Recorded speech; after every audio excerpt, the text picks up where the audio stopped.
Asantuma TV, the nation's pride.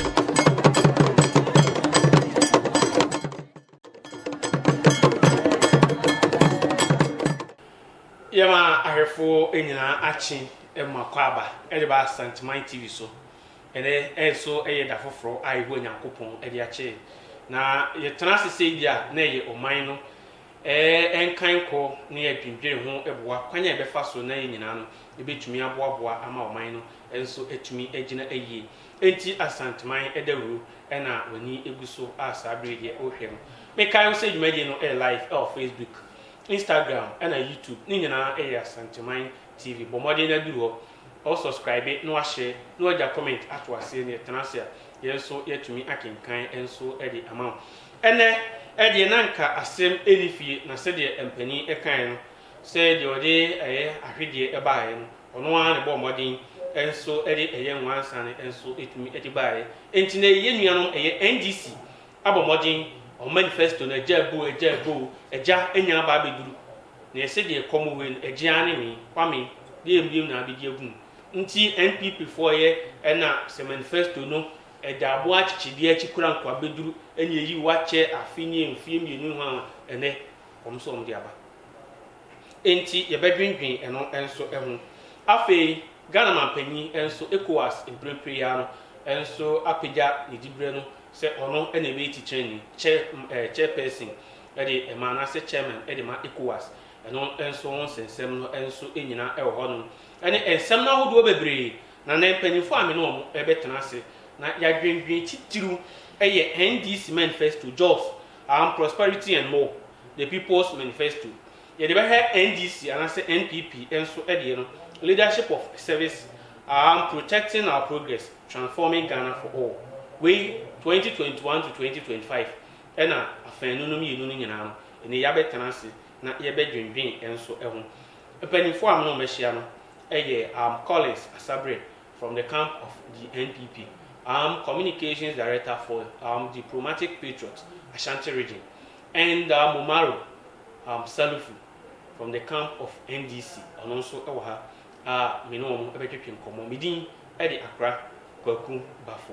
yenko emra yeba ma company for no chen ye de nkomo twetwe no enso ahyase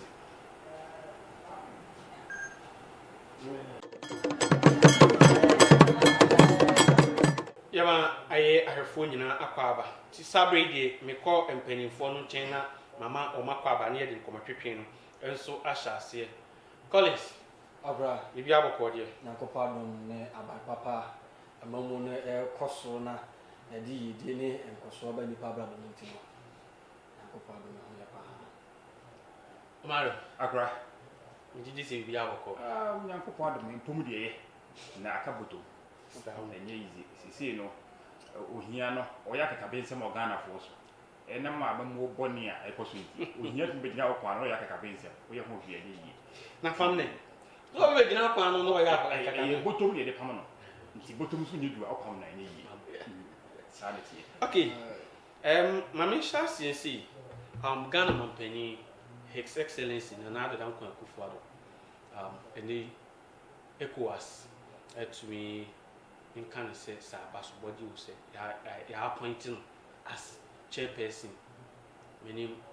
with the tel nafi enkwani Collins Akra me da se dedi kaemfa na senkese ma twedi ampo na ya wa Asantuma mu de ensa fa ne kese pa enkoma otekokọ so ye yewura Asante he na kese so nkoma me mpanyimfo ye chama wotumi ene me boss Mr. Dennis Kwakwa Collins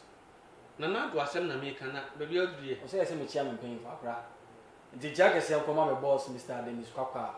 oye the youth organizer for Ashanti region kum NABCO coordinator Accra Nana Addo abasubodie no ese emra yetie no na yemu pi no ese achekura ese nkabada dara boso hwe efi se omampanyi dada do ma ejai akonya no edema Nana Addo se de wasi abe siesie Ghana na odi Ghana akọ to a different level now African countries ni bebree eye kwape esua ade de fi na nado nti abre bia na obi biara obinya na nado anim no atena na oni na di nkomo bia no okobia na wafa bia ode de eko ode kogboa ne mai nti se ECOWAS etna se na yeyi na nado se omeda wo ma no entoto ne mama ne enkoya ese achekra eye ade a o mahu was na nado akire ama even emofo no kwapo ekope no US for nyina ekope na nado se ne wosi emanage Ghana nti efe se ECOWAS akwatra so maja to se ba bedi anim na etoto ne mama na enkoyi nti robo na nado abaso akra me da CPM edi kai me fanche kese nkoma omo amohwe Asadima TV anakai we dem me go straight to the point ECOWAS ama omanpenye Akufo-Addo chairman anya bone na menu ka say achekra but also ohun say na rotation so what I say ati omanpenye dada Akufo ebe ECOWAS chairman omanpenye dada John Mahama so be ECOWAS chairman enti Nana Akufo-Addo aba be bia anya bia ebroso aha ai rotation adunu so ani yede ama sa pepe na yede do betumi aka afa ho di betumi aka afa ho nya so what you say mo ase omaye ni enso nyehu so de sa na mpese me kire aha omaye ni omaye me tim se bibi sa de ma me mpanyin a efe but mo nye bi hu ti a bibi a se sa na tie se de wa ya gi bi a edutwam dadi nya sa de tie nti mo nkono sa Omaro akra jobs prosperity and more the people's manifesto santi na ye twen ye se bi oba akwa adwaye na o chere ha na sie ni sie no ye nti nora at long last sa yeah mama ma just 2 minutes okay na ye sheda enkum bebre okay but in summary okay yes yo akra medase dim MPP eso kwai kakra say ye frame manifesto mai ye frame manifesto mai ka kire Ghana for so mnyede omontwen di ntia ne ye fa mai no manifesto ne di dia ato ne ye people's manifesto enti ye quality amanfo adwene from district to region it shall say last year December it shall say do said man the COVID-19 ne kura ba ya ye mount online platform bi betuma dem information ya dey afa ntinti ma na dey e che ni pa wo Ghana dos ana ye NPC bi yu bi afim wo ye doctor ye dey ye bu wo ye gadimia ye dey ye bu bia nti enoma ne ba na se nya aboten ne dey obi adwene dey eba nti na ene obi a body esu se da bi sa manifesto way it is all what round it is all what round it answer that debi bia obi a e wo hawo obi pega obi super adwuma ya dey aye obi pe nsuo obi super dey light nti se okoma ba ko de no afo ba ko de anya dey ama no befu so de me che wo hwe MPP for dey ama mfa mining for dey anya dey ama obi sorry so yes nkofo ensu ye major sector galamsey issue amam nti ade echi nkofo kwa kwa so mpoye dey demonstration me ko chi ye ni empese sa no ma ne be dey ebisi sa politics of convenience no enhunya nti se aya dey abai omo wasen bi ka bi mu ata de no mo okay so when the na enti ho medafe ne ebeku medafe Collins akra se mpempi na aka o tenasia e na omba ya ache manifesto be ba se de kom e je anye me ise se mo mani o aba akra me da se aso wo kan de na mejina se bia na da ye kan se ye kodi sa ba yere betimpe omo si ye miawu se omo ne diaba an sa ba sa na mo ye tena ho a ye kan bebrebe nyina omo ma ye wo se hwini empty ai manifesto manifesto we ba na eti se de wakoto meat pie na wa nche no wayi sa meat no ene sa yin ya yi wo afi aka ayin nko a hwini empty eti sa na omo ma ye wo se omo tena se ama na che ni nyina no na dwane no mu dwane Collins ayi mampani dada engineer simpie so almost 4 hours abi asem a eda Ghana fo akoma so atudin se nyuma yedie e ma ye nyina ye manifesto ana se ye akoma so ade omje ma ye wo gyina ha no maka kyerɛ sɛ kodi hwini hwini enti enne na mka sɛ me nua a ɔte yi ɛwɔ sɛ wɔgyina asanteman tv ɛne ahwɛfoɔ no anim na wɔpa Ghanafoɔ kyɛw because ɔma di Ghanafoɔ hwamɔ medase ɔma di Ghana hwamɔ nti deɛ wobɛtumi aka nyinaa no hwini ɛnɛ deɛ ne yɛbɛka alright mache nti saa bere sɛdeɛ na yɛyɛ no yɛfa ɔfan bɛɛ mmienu wohwɛ ɛyɛ NDC manifesto ɛbaeɛ no or say building a pandemic resilient Ghana. Second one, that content is not making, fixing the economy and uniting against poverty, finance and economy. We have NPP there now, say the economy and cleaning up the financial service sector mess, a government machinery that works, digitizing government service. Then first three, building a pandemic resilient Ghana, fixing the economy. Any NPP also the economy. Let's say it's more or less say focus is on the economy. Maybe call a year Umaru, the manifesto in general. Say pa na mo pesa mo ka check Ghana for. We ma 5 minutes. Maybe I pesa all the family. You mate. Medasi PB. Ohwe manifesto na say the wodi kan kan. There is sector by sector. Even omo ambeka sa ma sector by sector ko say the mudin ayi abetu dwa ene omo numbers nya. Ye expert say health expert more health na eden en kasa mfa ho. Say obi a woni ndi o me kasa bibia ho. Nti ya bibia systematic way. Na manifesto no ya check Ghana for how and ye dey aba. Nti the first thing ya make kasa fa ho ye adwuma. So hwe Ghana mamu ha ade ba ko a haye pa wo mamu ha sisi apa mpempem adwuma. Adwuma sem na ma kono boy dey aba. Adwuma sem na ma saka wo aye dey aba. Ama enuma boni bebre social vices dey eba wo mamu. Nti se nipa no wo adwuma ya aso na pay wo ko adwuma yi ba ko bi se abone daddy. Nti yesi ye ba create 1 million jobs within 4 years. Now, we don't say 5 billion, the first one,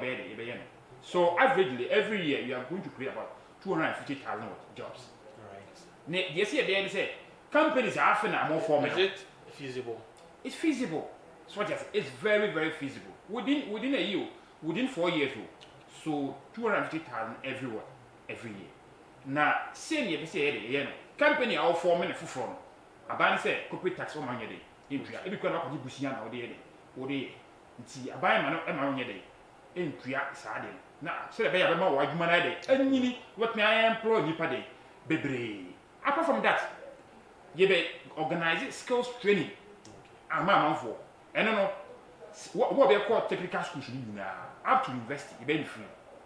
eti wo wie ya okra wan twen se okoye dey okope ba adwuma aye you want to be me dey akreti wan kasa wadwuma that is it do wa akreti wadwuma no ko abasa aye dey afa amanfo kra ide asa aka mo ama no ma ide akonani na ohwe public sector na o man pini mahama so be 10 billion what push na no you see the be finish existing infrastructure anti say hospital there yesi bebre o Ghana ha na mo ma wudie formina de be kwai de se wo de no na ye nwie no it be complete na e complete a akra uni nipa do a e be fa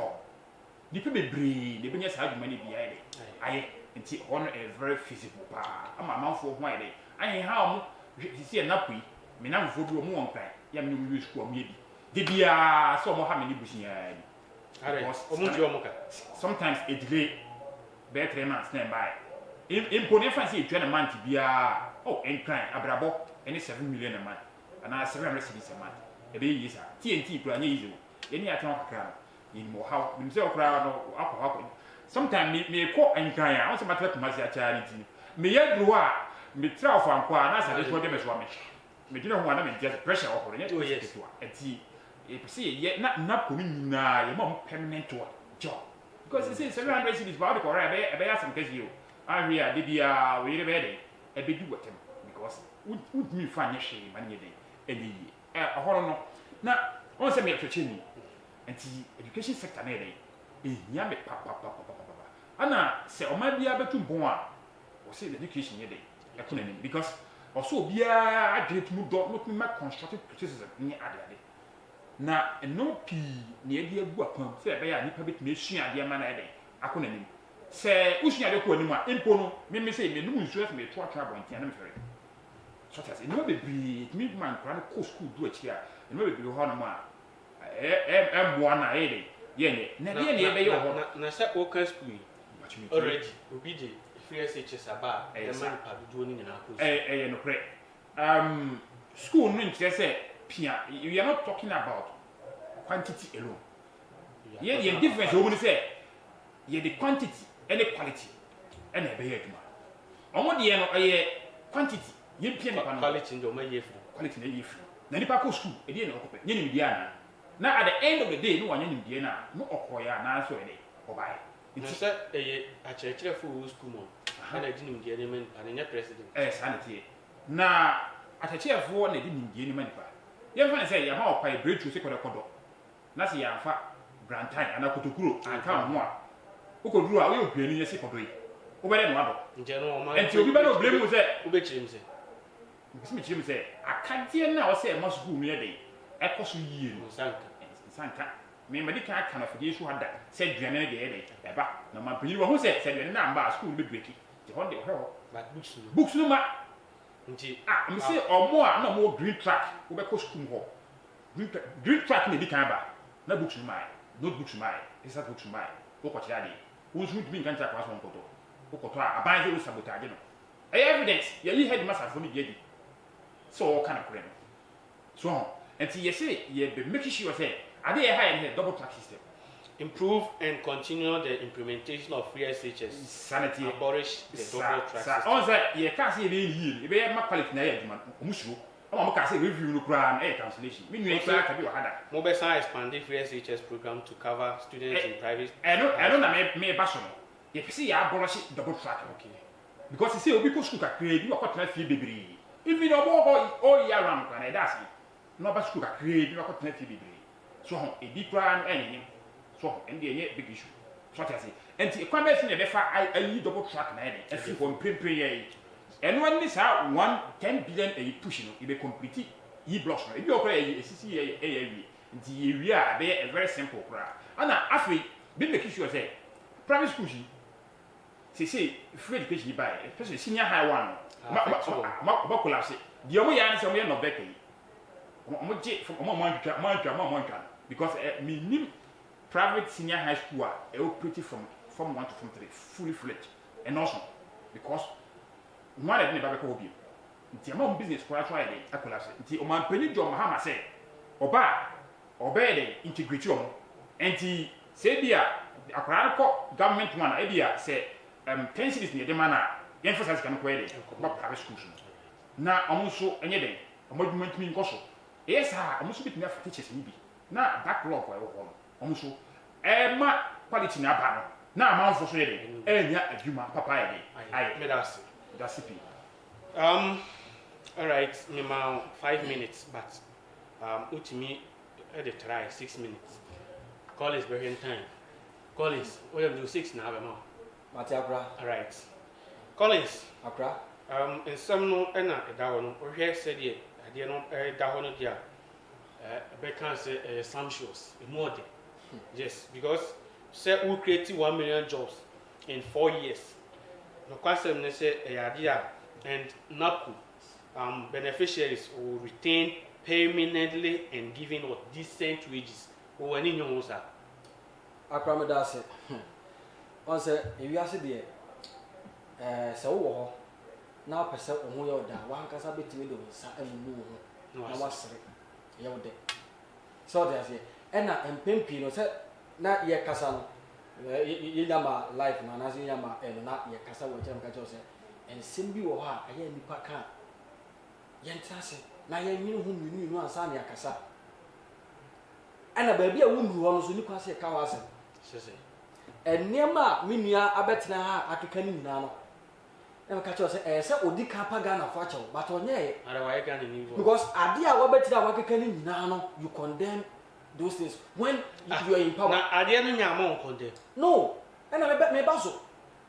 obekaya emre bi ye betena ase ma ye discuss asem no o mampanyi dada ma ha me beka kire akufo ado se ja se wo ye niam free di ma amanfo no na ya sa e ma amanfo no ya akwadwero wontimi mu o man ni ye nti na wo ma niam ye free na we no free dodo se meba wa betena abeka kire ye se free SHS no wo ba beto aso na wa ye ni ye meba cho free bia ni ma na free o enti waka asem ye nya niam free ma o manfo no be so kire se wo ka kire akufo ado se wonya so wo ye niam free now esa o manfo no ya akwadro ba de ne wo beta ka kire se ni free SHS o no be sha ase no wo ba beto aso aye ni ye na me nua e ka e na quantity ni quality ade no ye kan ye se akwala no ma wo ko yesu nwa so e no akọ na abo atia akọforo no beja na menam untimi nyae no ye se ma yenye e na waye wo de o man ni sika no waye the taxpayers money nti ontumi mesei no ne nkoye burden na se ka e meda nti ene obehye mu kina nti ne bona ne nti na me ka cho se e was so mo paga na for because e 2016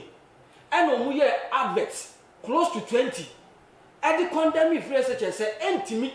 and there were so many officials I know more about mo ka che say e betima ye agi say 20 years time Emma John Mahama ama panyi dada akwa kan bi say 20 years time na den be e be 2016 o and the pan be wa ya eyeye enti wo say nya chance for 2020 no masa ko be ka kire Ghana for say ana ka cho man panyi ni say wo nya say wo ye nema free e de mo manfo no na free bebre ni de enye e mo manfo no ya kwadro me nua kasa wo say quantity and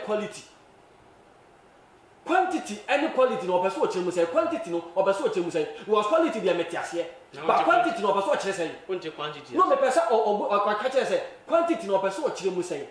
because this is a system yama cut off point ma access ma obi biara o chiro BC bia no ebetimi akọ na se enunti mama cut off point no nunti na amasa quantity no say omo de e de quantity no ebeba e chere se ombema cut off point no pasem ni say enei me kai ye time na 12 kra obenya school akọ na wo bere menya 12 menya school na akọ me bere ene obi di 40 49 no o che prempe enye quantity na mu bu na baraka se oba me nua ha o kira de oba hwe education ye wo enkran bi wa ye from school learners and be ye fast learners na ye wo nkran bi wa ono no crash ase o school no na omo no modern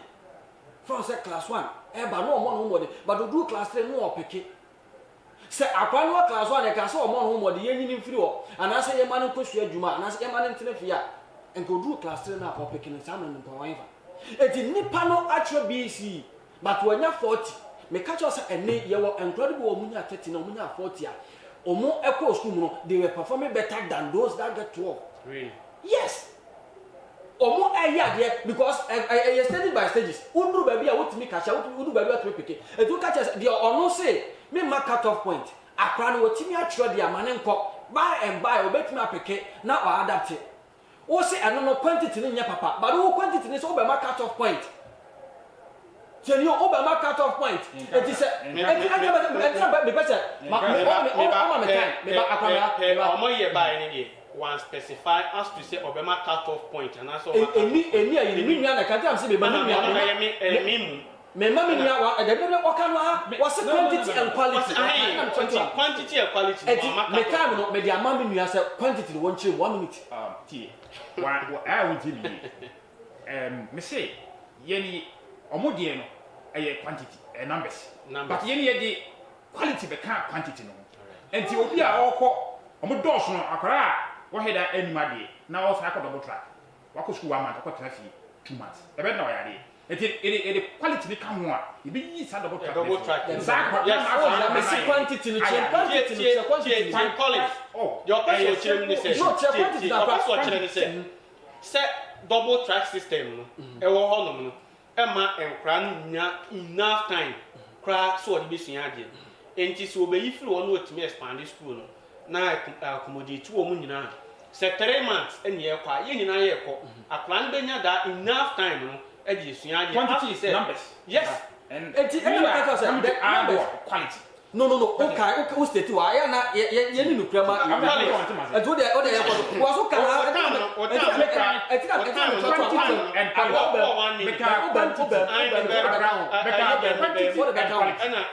don't know how into 1 minute. Yes. O quantity no, o be say o tell me say. Ya ma cut off point. Obi atimi ye de ekọ unya 40 abra. Na enkyere wade me so ono awati anso betimi aka no kra kire Ghana for betimi dey was and kwani bi obae omo bae na omo performance dey enye but omo etwa 3 years omo betwe no they have improved. All right. They have improved and you know aya yenya san dem na ye dey ye kan because so that's it. You know quantity na o kan you cannot explain ultimate entry was o ka say quantity it deals with numbers and o kan and say obi ama enko 200 e ko school na aka say oba still not be improve quantity and quality.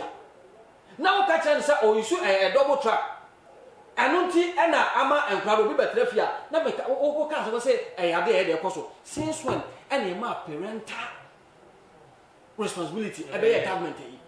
Say oba na ko school aba. Say wo hwa no say onko ba bi onko ta ba bi onye na bo say onye me masem na onko nyem no aba dia. Enti akwada sa ba bi na aba sa ma hwe no. You see say sa esmo mukan ni na no enye workable na enye feasible just political talk. I think say you better expose me one after the other say you go ba and some mukan na it is never visible Me das ade a omo person omo ye dey eda da Ghana for send omo ye dem level was you rubber metro bibi. Okay opini ahwefo ye dey ehwe enti ma menche no kakre bi ma nka se quantity no dodo no ye cut off point ba o eno de chiremu ho no. Yeah, quantity no is already in session ni pare me do moko but quality ni ho e dey na ma quality ni ho number of hours we do share ni sha o mo tra fie no more it is ye sad ni fi ho a be ma quality na dey aba na quality me hwe ade dey more nti ever cut off point again dey e ma si nipa na wo nya ade no na say double track na fi ho na say wo full session a bit match na ade no more amana ba ye dey amana ba ya dey that's the quality one we are talking about na say you don't go gum double track no ma wi no ma kwatena fi ti bon ko so fo ma na bibi kakra ko a we analyze nye no ye hwehwe and the event you my they say half baked education is dangerous than obi a wan go school and tin na ibe dey ye bi afi ho o ka say free enye akra ye ni ehyiase ye progressively what free senior high school wa ama ni minister na ko kura be dey e be tu say e ko na ka bi ko e so what you say ehyiase but ye e ka say sa bre ni enfe ye dey issue so nke ye na sa progressive what free in any case any plan mo kan say free ni ya kan sa ye see ye issue sa bre ani kwa constitution ya twa mo see ye no progressive world free any bi na ye hu double track constitution bi na ye hu enke ye sa nke bi na stream line na akura e say Uni Valanda, ye kwa ya bo pa o enye yi blocks ni sisi ma o mo a enke ya sam kesi papa an ra kini betena fi basis man so ni pin ko school mu di live so ma men ko bani o se ye pa Ghana fo ache ye enye kata benzemo se efo a ye pa che ye nti se o mo na dia na akufu na akufu ado o man pin ni na wanka wo se ye tisika so comedy ene comedy e mo ho was say I will operate lane government what you say oba is the ministers crowd by what is so oba ni operate 86 they say and number 125 one no okay one this no e dey na opa Ghana for one was say I will never do family and friends e dey na e ko so say crowd ye wo achim saka wa mafias yeah ka ya ka ni buafu ade am be dey your section of achimfo bi a masa they are mafias they are more than saka what e no ye ka e no kwotodo no man panini ene kora adongo de kasasem na omanpanyi John Mahama ehye ade am ka je omanpanyi da na akufu ado ye ka ba go de ohunu yaku ene ye hu se won pe ehwo ani ye be so bi e ka bi omaro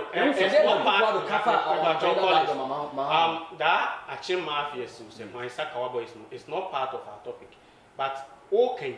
say maka mo bisi so no enye sa enye nipa mu yimu tribal enye nipa mu yimu omo put on trapal level any achimfo ni now a session of achims ko mass system na come to me specify say Nanado, Kenofuriata, and that section of people. No, Maybe on your Sakawa boys. no, That's the Oko can action. OT. Omi action for. Yes. All right. But we now can, and even that Sakawa crowd. Okay, any nipa and your man. Eko koso through Sakawa. Yeah, can't say there. And it's a guy. Me person me politics of coalition. I want to be an idea the teacher. I'm a regional minister. One thing. Say a youth for a simple crowd again. They all right. Let's not go there. Okay. Mami kumeni. Mami come on swing. Now, but mami tibu nubi. It's how co banking sector ho. You see e be ye ho yie. Omo aban bai wo bank a wo gunu nyina kana wo de Ghana for. Wo twesi kene so okotua bo. E be wi yes start wo dio. Because what you can do, why you tell me why, Massa? You see, with your car, not your minaka. You see, with your car, how say, and I said, you try walk one gamsey. A sister is now imagine 500 normal G. You make you to bed. You bet G. I'm at the right foot there. Honest, and the SI quality or one good certificate, money certificate. Yeah, or more day.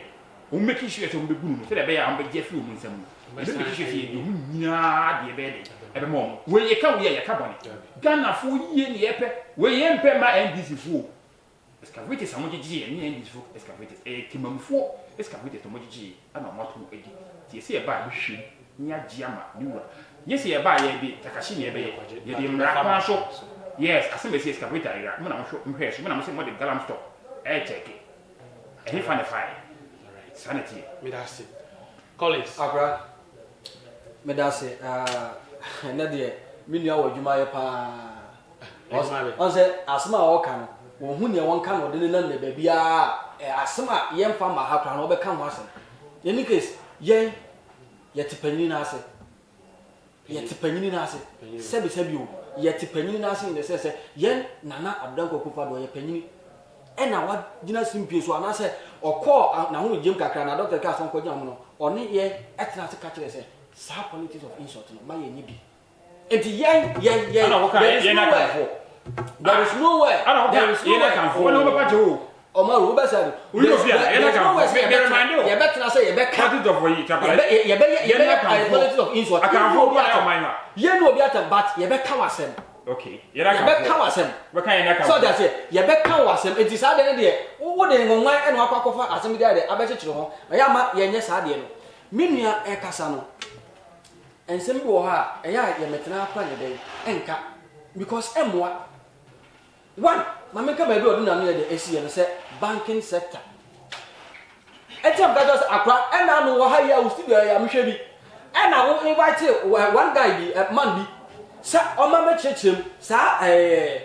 financial sector banking sector anema e de ekoso oma me de ema me chechem oba ha be ka che say those collapse banks na omusika de akem customer sika de akem no 95% etua 95% de yetua in any case wa wo pensu DKM egu ye wantimi antua na oba ka che say obi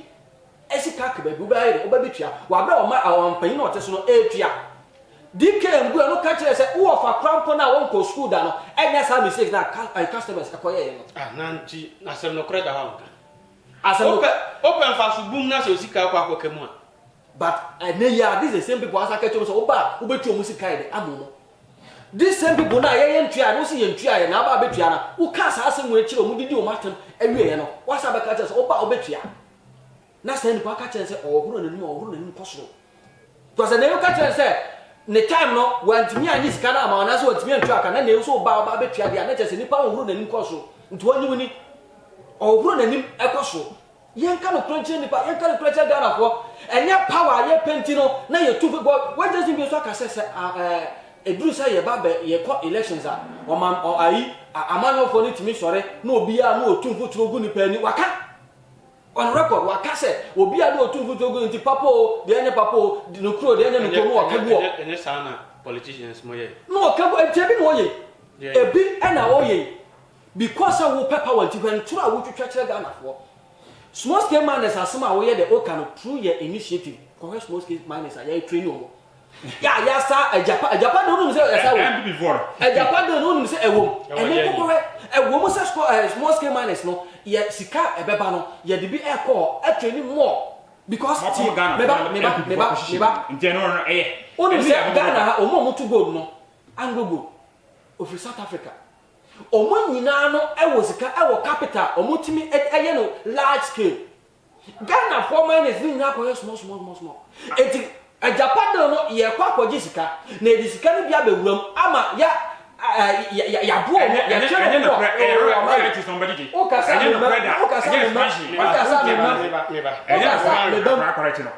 me Collins ati ba me ka ba sem ye kwaji sika e dia betu no mo na ya mo capital o betimi di afri small scale na call large scale na ye gold na yetu ha no ama meye sa Anglo Gold any South Africa company sa mine no so just here entino ade a mo kan yana ka just copy na mo ba be because ye dey to woro dey tina mo tena se na enema bi wo ha mo nya fa kan ho e na mo twe mo ade ko se dey mo nya fa kan ho asa empani apa de nuane apa mo dia kan ho mo de enema ye ka se be no in any case mo ka se ye be ka just se ye be ma free wifi all schools enema dia kan ho entenye copy enya ye nsema ye kan ni bi na ma ye dey ma be fa no see e be ma free wifi na mo de account na mo ye hu se mo twe ma de ne de ko achi kakra no na mo ko fa bi de e de abehye mampani apa ni nuana pa me se mo de ahyem ene obaja aka tell say okada wo be legalize okada wa bra okada business no e ye wo time 2012 I have the documents here I can show it to you and mo shambra na a police for tata okada for a nei wo be so chese okada for ho manim koso nti no wo be legalize dia mo aba because of power where entro awutwa yen ka no pre ade na wantimi anya obi abaye ko be betina etina me kan ha se e bia ne singlet ana ne toothbrush ana ne toothpaste e na aka ewo Flagster house one kan kire ye de car e be fa de abra ne fie so man panyin dada eni eje ne ye ni asomdwe yeah that's it so abusia for Asanteman Deru na moni eguso amohwi na ene yeguso jobs prosperity and more the people's manifesto eno enaba fa the general overview if you are calling e be fa sector by sector na fi eno so ye di ho enkomo omaro next 3 minutes na yo me that's it minye mo on two Ajapa deal create loot and share yes Ajapa deal no royalty never say emfaso a be ba so na me pese ka correct now oh yeah so mo ko sika the best sa kan na de ma na me pese me use obi a o de ba e ka sa na nya de ko say a so heyo e sa o me di hu ya o so the best Collins so e ba say your credibility at stake ozu minimum say we cabinet pa so into o ko wrong o chia correct no Amaro exactly eti enye say be expansion bia e create root and share right is number gigi enti minua na say open is Amaro create root and share miwa enye sa enso ene omobotae ene se obeji skano na aboa ama message enti bia en commercial endis voyage bebe right PDS bem so what I say I can't simply be a man about nti we yenhwe emre de be de be chire sanity okada business see eduma I start ona hwe ukuma krasi adotu ka kwani ho dotu yes e wo nwe di dia sin krasi ho me krasi ho no mo ho na papa kokufu e de e wo ka kwan enye enko moto no e de ko ti aba na mse dabi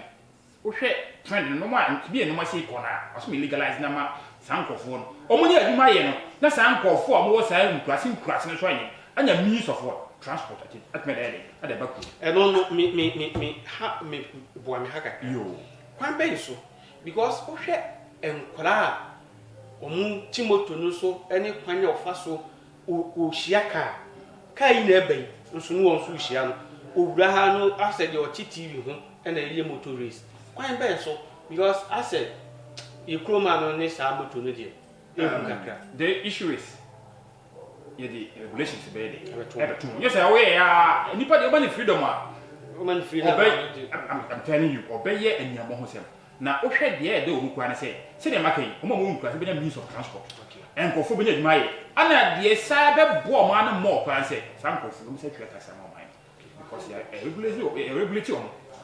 what I say omo be tua e friends wood water ni sam ma ne nya ye ama aban no so ye ani sika da ye mputuma o oman ni you see university you see e make sure say because of COVID-19 pandemic no omo be ko 2020 2021 omo be nya omo nyina mo 50%. yes e be tie 50% ama omo ho ayede that sounds good omo no omo be kom nko a na se omo it is omo ko nyina absorb 50% of school fees of all tertiary students yes for 2020 to 2021 academic year. Yes, nti omo kono kan omo nyina be absorb 2020 omo kom you see 2020 academic year ya nka say admission fees o e ba to o say you nipa ni you have continuous fees yes 2021 and your academic years continuous students and our academic years and omo kono nko an because e be 50% of the admission fee because school for admission fee nti that is it but in the academic year ya nka say 2022 but 2021 academic year it also what yes 50% monto papa na mo nyina e also nko da na no ha so say e wo omo kono nko an yeni ya de se yesu ya nyanza o ye hu nke mo ko nko be ka admission fee go nko school fees ni yin na ka bo ye friend dey admission fee ya kan sa so what you say edi ye ho be mo ato mo na de plan say ye si be make sure say student loan ye be de be increase ama na ai be fu ai ama mo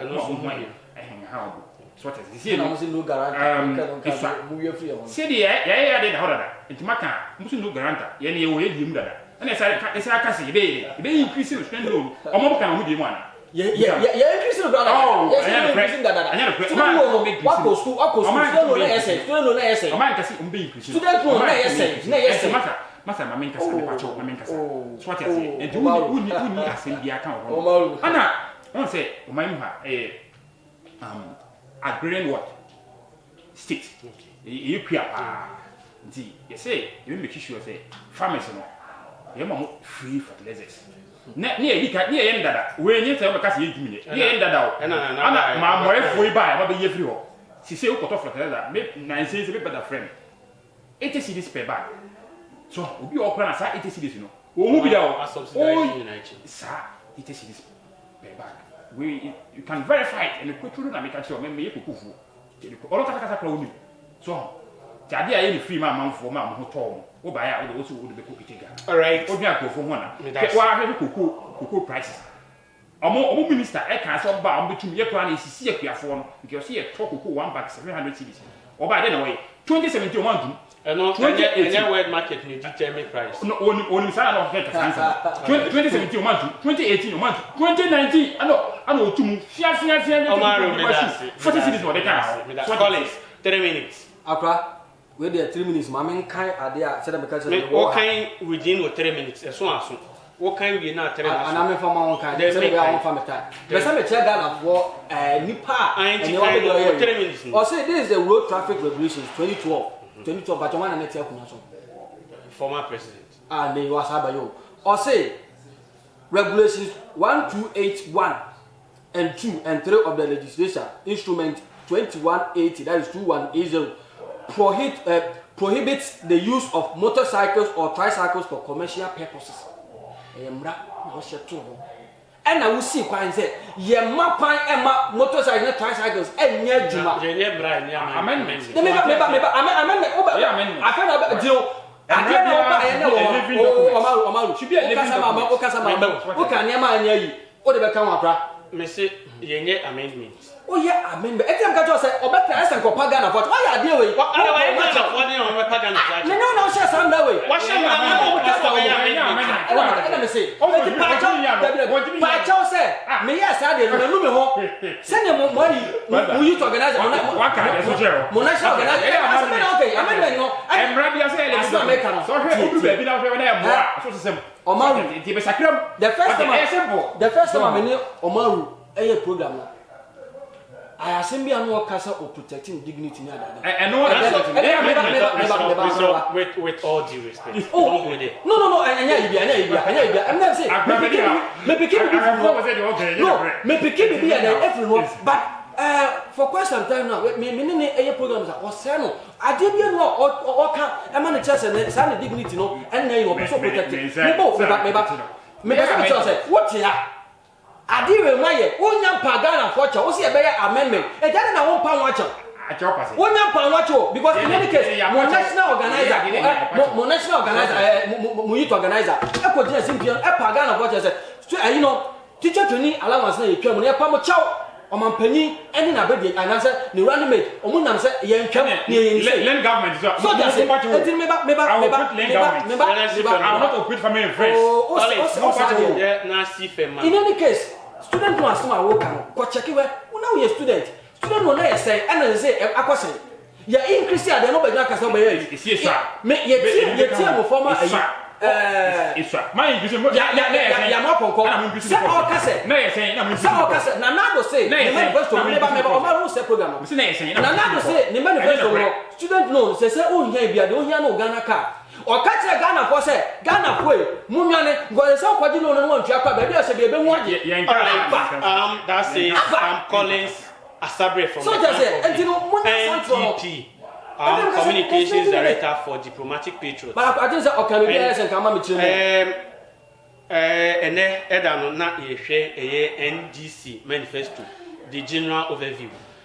If we ene ko ino de ye be fan one sector by sector na afi ye de ho enkomo. Me bre no enya ayebe anisa na Collins 1 minute na Omari 1 minute. Eso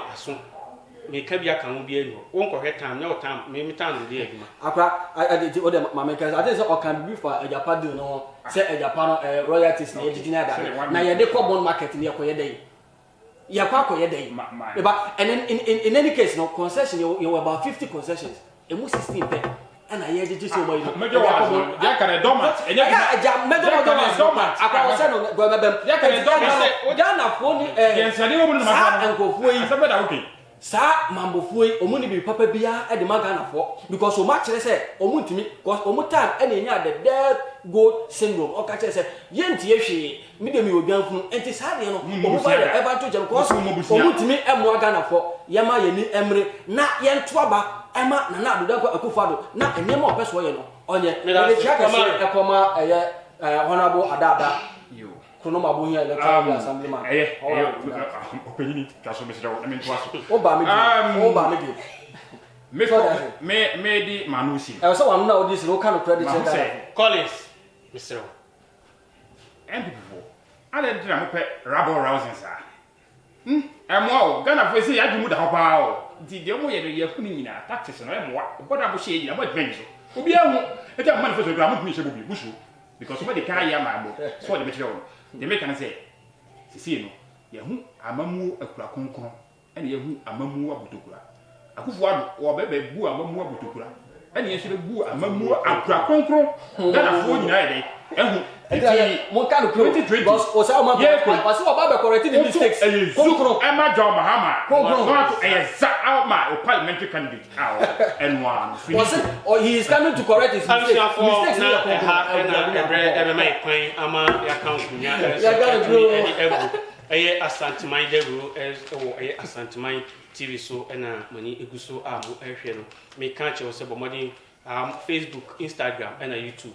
na wa subscribe na wa share abra we da comment e dey atwase no e dey camera na chi no Godfrey bomodin dey chi akra everything your coin Emma Starboy Kwatin bomodin etoto dwumadi ni nyina ebra akra kokubafo na mesome tenase maje empanifo Collins Asabre NPP and Omar Sarifu NDC Ababa na yedi dwumadi no enso e dey abro ne Dr. Edu Frederick enso ebesrai akopim si ebe hia biom Jamaica si ewu Nyankopon ehwe nyina yeso